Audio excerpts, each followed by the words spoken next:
Bismillahirrahmanirrahim.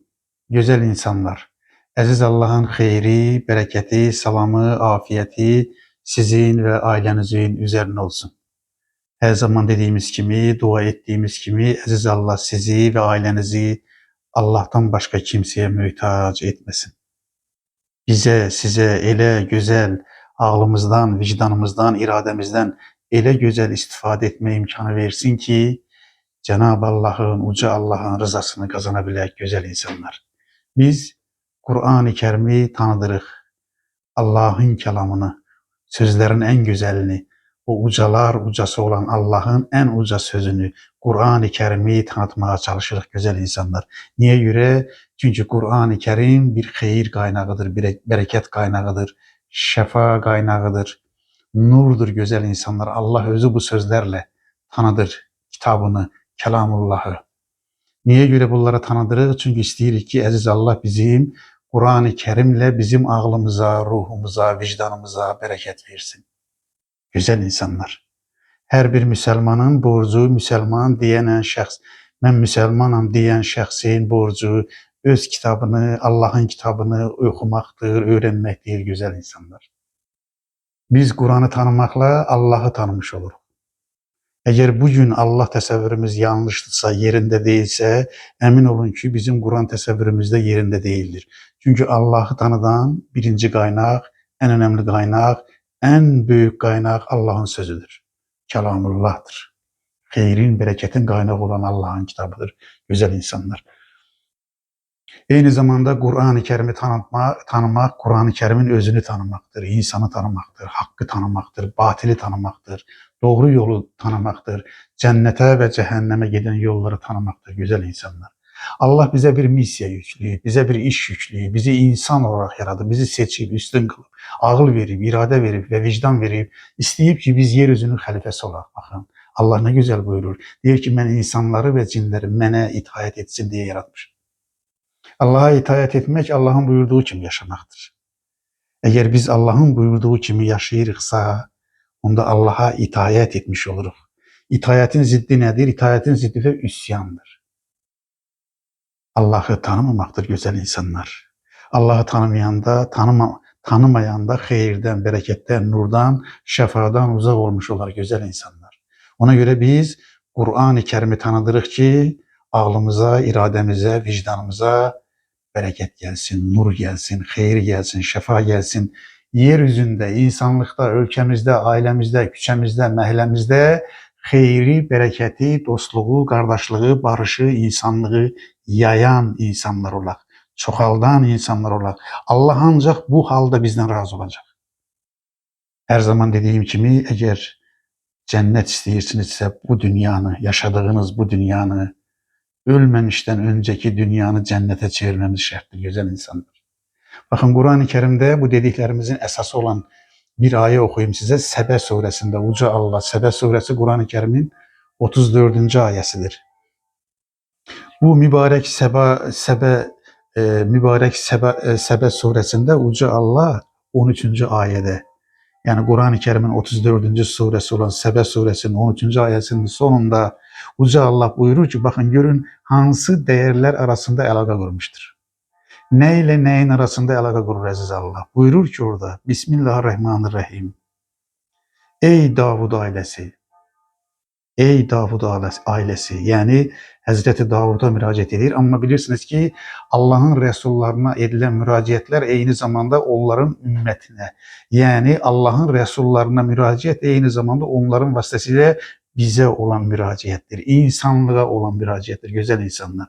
Orada Uca Allah buyurur ki Bismillahirrahmanirrahim. Ey Davud ailesi, dikkat edin, bak bu cümlenin altından xət çəkirəm, bu ayenin altından xət çəkirəm. Allah'ın mesajını doğru anlayaq güzel insanlar. Orada Uca Allah buyurur ki, ey Davud ailesi, şükür için çalışın. Ayenin mesajını gördünüz mü? Bakın, şükür için çalışın. Sonra da Uca Allah buyurur ki, kullarımdan şükredenler ne kadar da azdır. Kullarımdan, insanlardan şükür edenler ne kadar da azdır deyir Cenab-ı Allah. Güzel insanlar. Bakın hansı ölçünü koydu? Şükür için çalışın. Yani şükür sadece dilde olan bir şey değildir. Allah bu ayədə nə ilə, hansı dəyərlə hansı dəyər arasında əlaqə qurub gözəl insanlar? Şükürlə əmək arasında əlaqə qurub. Şükürlə salih əməl arasında əlaqə qurub. Yəni bizə deyir ki, şükür sadəcə dillə deyildir. Şükür Allah'ım, şükür Allah'ım, şükür Allah'ım. Bu sadece elbette dilinde şükür vardır. Biz bunu inkar etmirik. Ancak Allah buyurur ki biraz derine gidin, biraz derine gidin, biraz çalışın.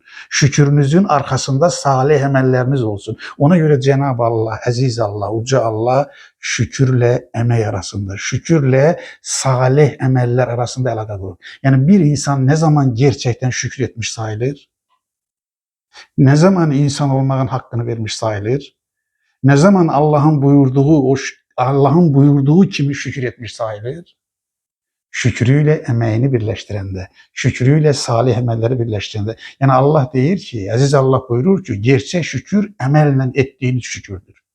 Necə ki duaların en məqbulu, en güzel dua hansıdır?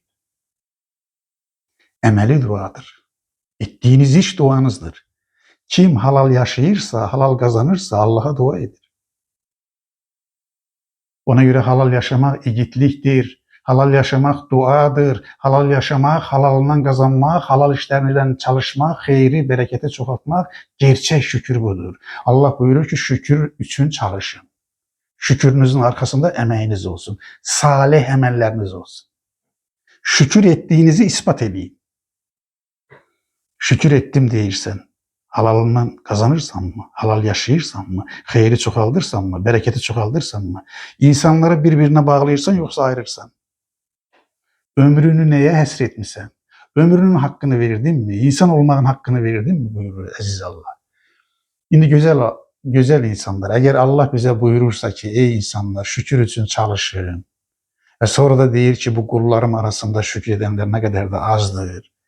Bizden bir şey istemiş olur. Yani bize ne demiş olur? Bize demiş olur ki ey insanlar size verdiğim nimetlere göre şükredeceksiniz. Belki bize Allah'ın verdiği en büyük nimetin biri nedir?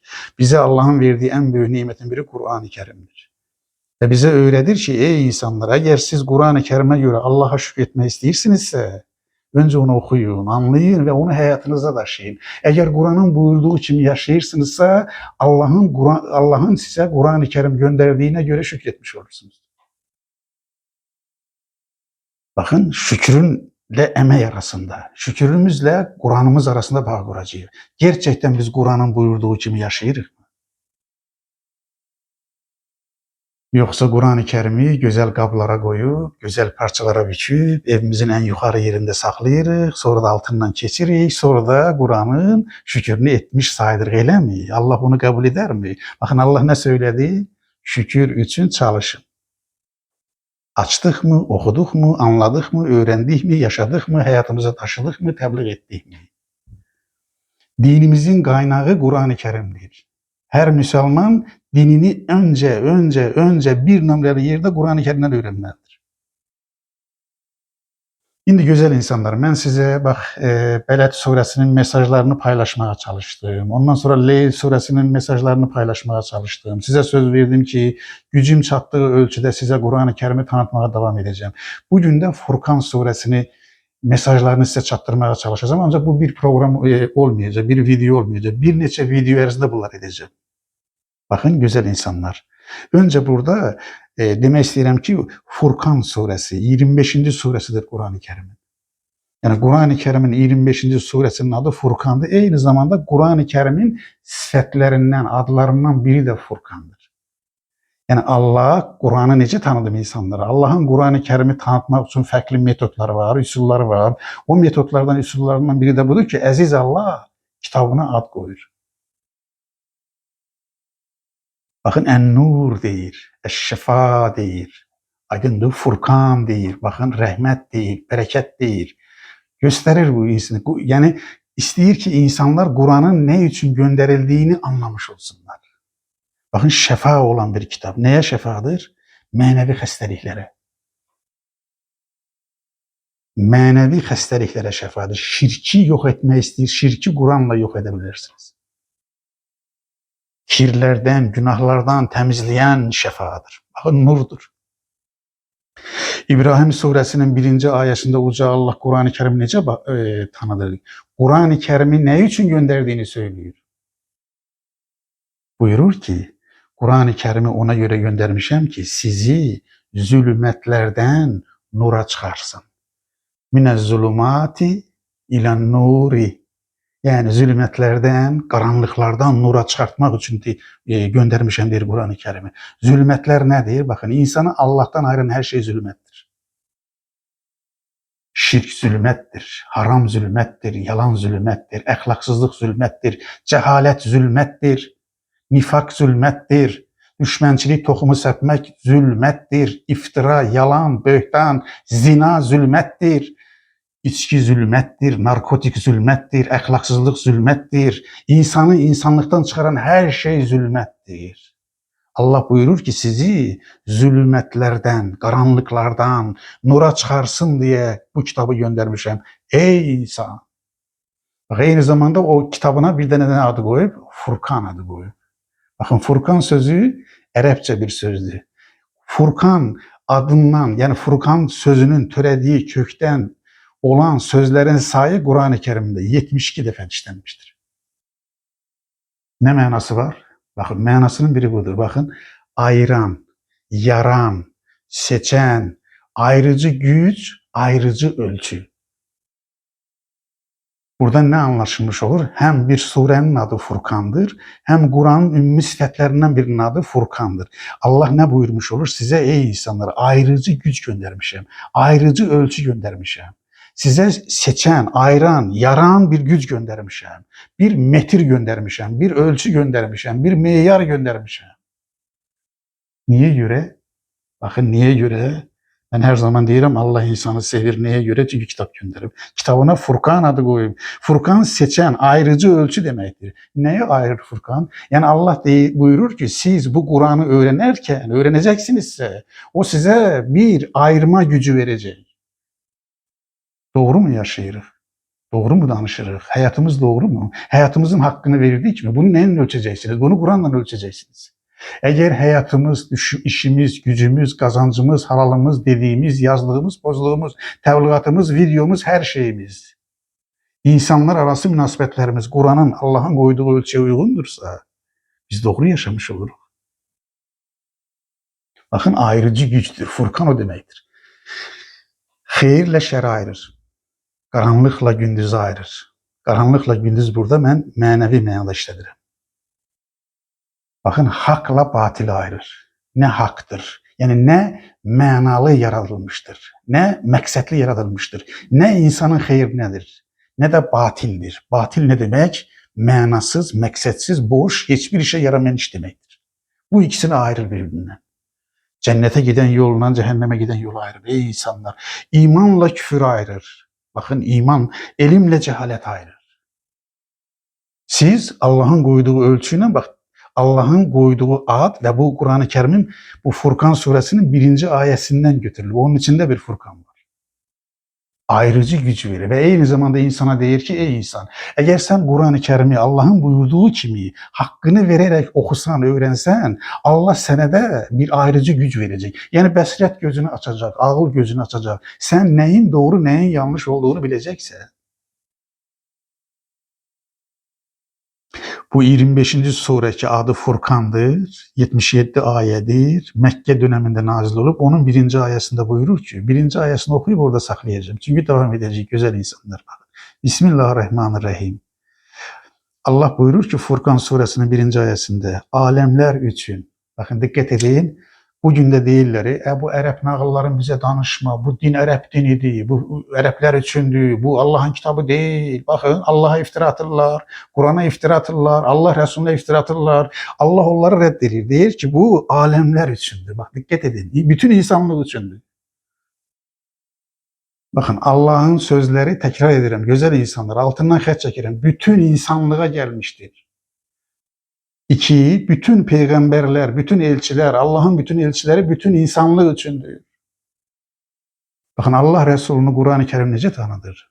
Buyurur ki o, biz seni, kimi? Allah Resulü'nü, Hazreti Muhammed'i alemlere rahmet olsun diye gönderdik. Dikkat edin, Araplara değil, Farslara değil, Türklere değil, İngilizlere değil, alemlere rahmet olsun diye gönderdi. Bakın, Kur'an-ı Kerim'i de alemlere gönderip, insanlığın hilası yolunu gösterip burada. Alemlere için, bakın ne için gönderdik deyir? Haberdar edici olsun diye gönderdik. Bak, hatırlayırsınız da Allah'ın Resullarını gönderende de eyni qəlibdən istifadə edir. Deyir ki, mən səni müjdəçi və xəbərdar edici olasan diye gönderdim. Bismillah, inna erselnâke bil hakki beşiren ve neziren. Dikkat edin, beşiren ve neziren. Beşir, müjdəçi, müjde veren. Nezir, haberdar eden. Bakın, dikkat edin. Allah'ın kitabının sözünün de məqsədi insanları müjdelemek ve haberdar etmektir. Kimleri müjdeleyir onu ilerideki videolarda diyeceğim. Kimleri haberdar edir onu da diyeceğim.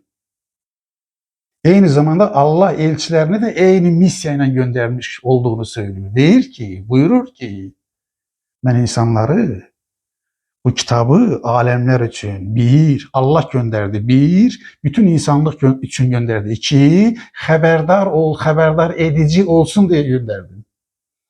Kime gönderdim? İnsanlar, bütün insanlık için haberdar edici olsun diye kuluna, yani elçisine gönderdim. Neyi gönderdi? Bakın, kuluna Furkan'ı, yani Kur'an'ın bir adını çıkarır. Bakın, indiren Allah ucalar ucasıdır. İnsanın xeyrini, bereketini istəyir mi Allah? İstəyir. El-cevab istəyir. Ne için? Çünkü ona kitap gönderip. Elə bir kitap ki Furkandır. Ayrıcı ölçüdür. Bakın, meyyardır, şefadır, nurdur, rahmettir, berekettir. Ağlın ruzisidir, kalbin ruzisidir. İnsanı imanla mayalayır. Kim gönderip onu? Allah gönderip. Ne için gönderip? İnsanlık için. Kime gönderip? Elçisine gönderip. Gönderdiği kitabın adı nedir? Sıfatı nedir? Furkan'dır. Kim gönderdi onu? Ucalar ucası olan Allah gönderdi. Niye göre? Niye göre bunu hatırlattı? Çünkü Allah'ın sözü doğrudur. İçinde şüphe yoktur. Şüpheli söz insanı şüpheye salar. Kur'an ne buyurur? İçinde şüphe olmayan kitaptır. Yani şüphenin hiçbir növünün, hiçbir çeşidinin olmadığı kitaptır. Dediği %100 doğrudur. Ve bize gönderdi ki güzel insanlar, ağlımızda bir ölçü olsun. İlahi ölçü olsun. Her şeyi elə bil ki terazi gönderip. Siz bir şeyin çekisini, doğruluğunu, eğriliğini ölçmek için o teraziyle çekin deyir. Ey insanlar, teraziniz Kur'an olsun. Teraziniz Allah'ın kitabı olsun. Allah'ın sözü olsun. Elə bir söz ki hakkı batilden ayırsın. Furkan olsun. Söhbətimizi devam ettirəcəyik güzel insanlar. İstəyirəm ki az olsun, doyurucu olsun, güzel olsun ve sizin ağlınıza bereket versin. İstəyirəm ki sözlerim kalbinizde şifa olsun. Tek isteğim budur.